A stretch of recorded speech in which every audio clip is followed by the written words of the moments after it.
வணக்கம்.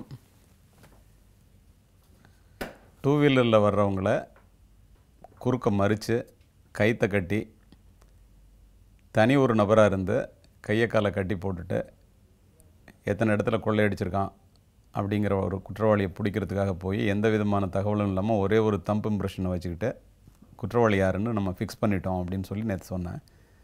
அவனை எப்படி பிடிச்சோம், அவன் எப்படி இந்த அஃபென்ஸை பண்ண ஆரம்பித்தான் அப்படிங்கிறத பற்றி இன்றைக்கி சொல்லி இதை முடிச்சிடலான்னு நினைக்கிறேன். ரெஜிஸ்டர் ஆஃபீஸில் இருந்த ஃபிங்கர் பிரிண்ட்டு, மோட்டர் சைக்கிளில் இருந்த ஃபிங்கர் பிரிண்ட், அந்த அக்யூஸ்டை களியக்காவிலை போலீஸ் ஸ்டேஷனில் அரெஸ்ட் பண்ணும்போது அவனுடைய கையிலேருந்து எடுத்த தம்ப் இம்ப்ரெஷன் எல்லாமே டேலியான பிறகு இவன் தான் குற்றவாளின்னு சொல்லி கன்ஃபார்ம் பண்ணிவிட்டு அவனுடைய வீடு எது அப்படின்னு கேட்டோம். வயக்காட்டுக்குள்ளே ஒரு காட்டு தோட்டம் இருக்குது, அங்கே அவங்க அம்மாச்சி வீடு இருக்குது, அதில் தீபாவளிக்காக அந்த பையன் வந்திருக்கான் அப்படின்னு ஒரு தகவல் கிடச்சிச்சு. ஒரு நாள் பூரா விசாரித்த பிறகு விடிய கிளம்புற ஒரு 4:30 மணிக்கு டைம் ஃபிக்ஸ் பண்ணி அந்த நேரத்தில் போய் அவனை பிடிக்கலாம் அப்படின்னு சொல்லிவிட்டு எல்லாருமா சேர்ந்து அந்த வீட்டை போய் சரவுண்ட் பண்ணோம். அந்த வீடு சும்மா சாதாரணமாக ஒரு ஓட்டு வீடு. அந்த நேரத்தில் அவன் குளிச்சுட்டு புறப்பட்டுட்டு ஷர்ட் எடுத்து போட்டுட்ருக்கான் வெளியில் போகிறதுக்கு. ஜன்னல் வழியாக பார்த்துட்டான் போலீஸை. பார்த்த உடனே அந்த கதவு சாதாரண கதவு தான், காலால் உதச்சிட்டு உள்ளே போனோம். ஒரு வயசான அம்மா மட்டும் இருந்தாங்க, அவங்க சத்தம் போட்டாங்க. எங்களை பார்த்தோன்னே அவன் ஒரு பெரிய அருவாளை எடுத்துட்டான். நாங்கள் துப்பாக்கி எடுத்தோடனே அவனே அருவாளை கீழே போட்டான். நீ என்ன வெட்டிடுவியா அப்படின்னு கேட்டேன். இல்லை சார், என் கழுத்தை அறுத்துக்கிறதுக்காக எடுத்தேன், ஏன்னா நான் போலீஸில் மாட்டவே மாட்டேன்னு நினச்சி செஞ்சேன். இதை மாட்டிட்டோன்னே எனக்கு அது அவமானமாக போச்சு அப்படின்னு சொல்லிவிட்டு அப்புறம் ஒன்றுமே சொல்லாமல் வந்தான். ஊருக்காரங்கள்லாம் ஒன்றா சேர்ந்து எதுக்காக அவனை பிடிக்கிறீங்கன்னு கேட்டாங்க. இந்த மாதிரி நடந்த 42 இடத்துல திருடியிருக்கான், அவனுடைய ஃபிங்கர் பிரிண்ட்டை வச்சு இவன் தான் குற்றவாளின்னு முடிவு பண்ணியிருக்கோம்.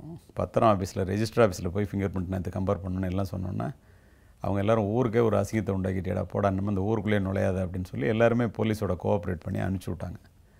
அப்போ அவன் சொன்னான், சார் தப்பாக சொல்கிறாரு 42ன்னு, நான் மொத்தம் 102 இடத்துல நடத்திட்டிருக்கேன் அப்படின்னா. 102 அப்படின்னோடனே எப்படா சொல்கிற கரெக்டான்னு திரும்பி வீட்டை விட்டு வெளியில் போனவங்க இங்கே வாங்கன்னு அழைச்சிட்டு வந்து ஒரு ரூமை திறந்தான். ஒரு பெரிய சாக்கில் மோட்டர் சைக்கிள் சாவியாக வச்சுருக்கான். யாரை ஒருத்தனை பிடிச்சாலும் எந்த மோட்டர் சைக்கிள்னாலும் அவன் ஓடிடக்கூடாது அப்படிங்கிறதுக்காக வந்து அந்த மோட்டர் சைக்கிளை எடுத்துகிட்டு வந்தான் அப்படின்னு சாவியை எடுத்துகிட்டு போயிட்டான்னு நாங்கள் நினச்சிட்டு இருந்தோம். எத்தனை அஃபென்ஸ் இது வரைக்கும் பண்ணியிருக்கேன் அப்படிங்கிறத கணக்கு வச்சுக்கிறதுக்காக இதை நான் எடுத்துகிட்டு வந்தேன் சார். நான் இவன்லாம் அதுக்கப்புறம்லாம் வந்து என்னை வந்தெல்லாம் பிடிக்க முடியாது சார், என் கட்டெல்லாம் அவுக்கவே முடியாது சார் அப்படின்னா. உண்மை அது, யாராலையும் அந்த கட்டை அவுக்க முடியல. அதுக்கப்புறம் அந்த நகையெல்லாம் வந்து நாகர்கோவிலே ஒரே இடத்துல கொடுத்துருக்கேன் அப்படின்னா. எல்லா இடத்துலையும் சின்ன சின்ன வாட்ச் தான் நிறையா, நகைகள் கம்மி. ஒரு 10-12 அஃபென்ஸில் செயின் இருந்திருக்கும். நாங்கள் அவனை பிடிக்கும் போதே ஒரு செயின் போட்டிருந்தான். சரி அங்கே போய் ரெக்கவரி பண்ணிக்கலாம் அப்படின்னு சொல்லிவிட்டு அப்படியே அழைச்சிட்டு வந்தோம். வந்து எப்படி அந்த அஃபென்ஸ் பண்ணுவேன், இதை மாதிரி பண்ணலான்னு உனக்கு எப்படி தோணுச்சு அப்படின்னு சொல்லி இந்த குற்றவாளிகளை எப்பொழுதும் திரும்ப அந்த அஃபென்ஸ் நடந்துச்சுன்னா நம்ம கண்டுபிடிக்கணுங்கிறதுக்காக என்டையர் டீட்டெயில்ஸையும் இன்ட்ராகேஷன் சொல்லி உட்காந்து விசாரிக்கிறது வழக்கம். எனக்கு அது ரொம்ப பிடிக்குங்கிறதுனால அவனை உட்காந்து விசாரித்தேன். அவன் சொன்னான், சார் ஒரு கயிறை போய் வாங்குவேன், எந்த ஊருக்கு போகிறோன்னா அந்த ஊரில் தான் கயிறு வாங்குவேன், தலையில் முண்டாஸ் கட்டிக்குவேன், கையில் இழுத்து டைட்டாக கட்டிக்குவேன். நான் விவசாய வேலை பார்த்தேன் சார், ரொம்ப ஏழ்மையான குடும்பம், கடுமையான உழைப்பு. ஆனால் வந்து இந்த மாதிரி அஃபென்ஸ் பண்ணலாம் அப்படிங்கிறது ஒரு நாள் வந்து ஒரு எதிர்பாராமல் ஏற்பட்ட ஒரு சம்பவத்தினால வந்து இந்த ஐடியா எனக்கு வந்துச்சு. நான் மோட்டர் சைக்கிளில் போகும்போது ஒருத்தன் மாட்டை பிடிச்சிட்டு போனான். மாடு ஓடுனுச்சு.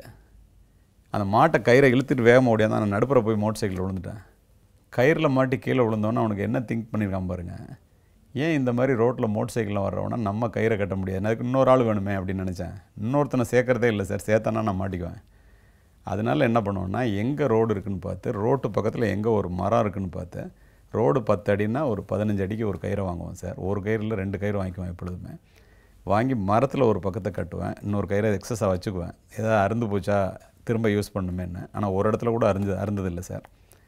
அப்படியே நேராக தரையில் கொண்டு வந்து ஒரு பக்கம் நான் நின்றுக்குவேன் சார். ரோட்டில் கிடக்கும் சார் கயிறு. மோட்டர் சைக்கிள் எட்டி லைட்டில் ஒரு லைட்டு தெரியும் சார். தெரிஞ்ச உடனே டக்குன்னு கயிறை மேலே தூக்குவான் சார். அவனுக்கு திடீர்னு எதிர்பாராமல் கயிறுன்னொன்னே பார்த்தாலும் பிரேக் அடித்து கீழே விடுவான், பார்க்கலனாலும் கயிற்றில் மாட்டி விழுந்துருவான் சார்.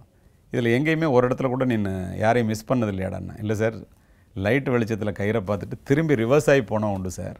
ஆனால் நேராக வந்தானே எவனும் தப்பிச்சதே கிடையாது சார். ஒரு தடவை ஒத்த லைட்டு வருதுன்னு போட்டேன் சார், ஜீப்பாக போச்சு சார், நான் குப்புற விழுந்துட்டேன் சார், நல்ல வேலை தப்பிச்சேன் சார் அப்படின்னு நிறைய சொன்னான் அதில்.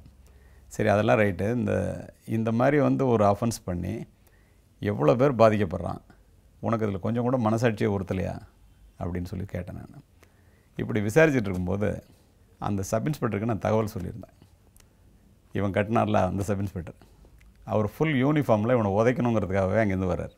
உள்ளே வந்தோடனே அவரால் இவனை ஐடென்டிஃபை பண்ண முடியும்னு எனக்கு தெரியும். இவன் அவரை ஐடென்டிஃபை பண்ணுவான்னு நான் நினைக்கவே இல்லை. இப்படி குமிஞ்சிட்டு இருந்தவன் இப்படி பார்த்தான். ஒரு நிமிஷம் அப்படி யோசிச்சுட்டு, சார் நீங்கள் போலீஸா சார்?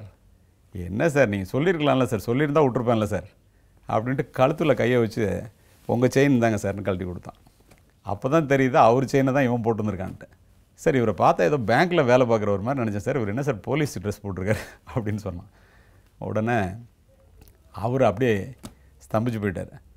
சார் என் செயின் தான் சார் இது அப்படின்னாரு. அதுக்கப்புறம் அதை ப்ராப்பராக ரெக்கவரி பண்ணி அவர்கிட்ட ஹேண்ட் ஓவர் பண்ணோம்.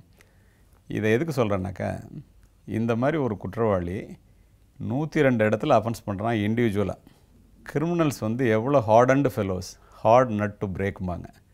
இந்த ஒரு ஃபிங்கர் பிரிண்ட் மட்டும் இல்லைன்னாக்கா இந்த குற்றவாளியை கண்டே பிடிச்சிருக்க முடியாது. ஆனால் இதனால் பாதிக்கப்பட்டவர்கள் நிறையா. அந்த நேரத்தில் அவங்களுடைய பதட்டத்தை பார்த்திங்கன்னா ரொம்ப பரிதாபமாக இருக்கும். இந்த கட்டியிருந்தவங்கள போய் அவுத்துவிட போகும்போது அவங்களுடைய நிலைமை பார்த்தா ரொம்ப மோசமாக இருக்கும். எந்த சூழ்நிலையிலையும் நம்ம கேர்ஃபுல்லாக எவ்வளோ இருந்தாலும் இந்த மாதிரி அஃபென்ஸ் திடீர்னு நடக்கும்போது எவ்வளோ பெரிய ஆளாக இருந்தாலும் மாட்டிக்குவாங்கங்கிறதுக்கு அந்த சப் இன்ஸ்பெக்டர் மாட்டிக்கிட்டதே ஒரு காரணம். அதை வச்சே நம்ம புரிஞ்சுக்கலாம்.